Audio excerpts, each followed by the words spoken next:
بسم اللہ الرحمن الرحیم۔ السلام علیکم۔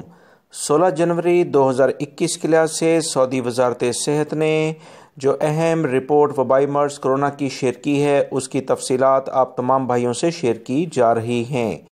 سعودی وزارت صحت کے مطابق وبائی مرض کرونا کے 140 کیسز پچھلے 24 گھنٹے میں سامنے آئے ہیں، جبکہ 5 افراد انتقال بھی کر گئے ہیں۔ انا للہ و انا الیہ راجعون۔ سعودی وزارت صحت کے ترجمان نے مزید بتایا کہ 159 یعنی 159 افراد صحت یاب بھی ہوئے ہیں۔ وبائی مرض کرونا کی جو سعودی عرب میں اطلاعات ہیں وہ الحمدللہ کافی تسلی بخش ہیں۔ سعودی عرب کے جو قریبی ممالک ہیں، یہاں پر وبائی مرض کرونا کچھ جڑیں اپنی مضبوط کرتا نظر آ رہا ہے، جس کے بارے میں متعلقہ ادارے ان تمام ممالک پر کڑی نظر رکھے ہوئے ہیں، اور جو بھی ڈیلی بیسس پر رپورٹس آتی ہیں ایک کمیٹی باقاعدہ اس کا تجزیہ کرتی ہے، اور وزارت داخلہ کو جو نئی ہدایت آنے والے دنوں میں جاری کی جائیں گی، وزارت صحت ان تمام چیزوں پر نظر رکھے ہوئے ہے۔ سعودی وزارت صحت کی مزید اطلاعات کے مطابق ریاض ریجن میں آج 58 یعنی 58 کیسز سامنے آئے ہیں۔ مکہ المکرمہ ریجن جس میں جدہ بھی شامل ہے، 28 کیسز سامنے آئے ہیں۔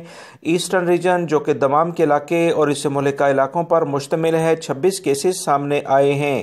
اسیر ریجن میں 9 کیسز ہیں، مدینہ منورہ ریجن میں 6 کیسز ہیں، تبوک ریجن میں اور حدود شمالیہ میں 3 کیسز سامنے آئے ہیں۔ نجران اور حائل ریجن میں 2 کیسز ہیں، جبکہ تبوک ریجن، الجوف ریجن اور جزان ریجن میں اور قسیم ریجن میں 1 کیس سامنے آیا ہے۔ مزید جو اطلاعات آئی ہیں کہ 6318 افراد وبائی مرض کرونا جب سے سعودی عرب میں پھیلا ہے اس سے انتقال کر چکے ہیں۔ انا للہ و انا الیہ راجعون۔ 321 افراد کی انتہائی بری حالت ہے، ان کے بارے میں خصوصی طور پر دعا کی جائے، اللہ رب العزت انہیں صحت عطا فرمائے۔ دوستو، پوری دنیا کے لحاظ سے اگر ہم بات کریں تو 20 لاکھ کا فگر پوری دنیا کے لحاظ سے وبائی مرض کرونا کا کراس ہو چکا ہے، جو کہ افراد انتقال کر چکے ہیں۔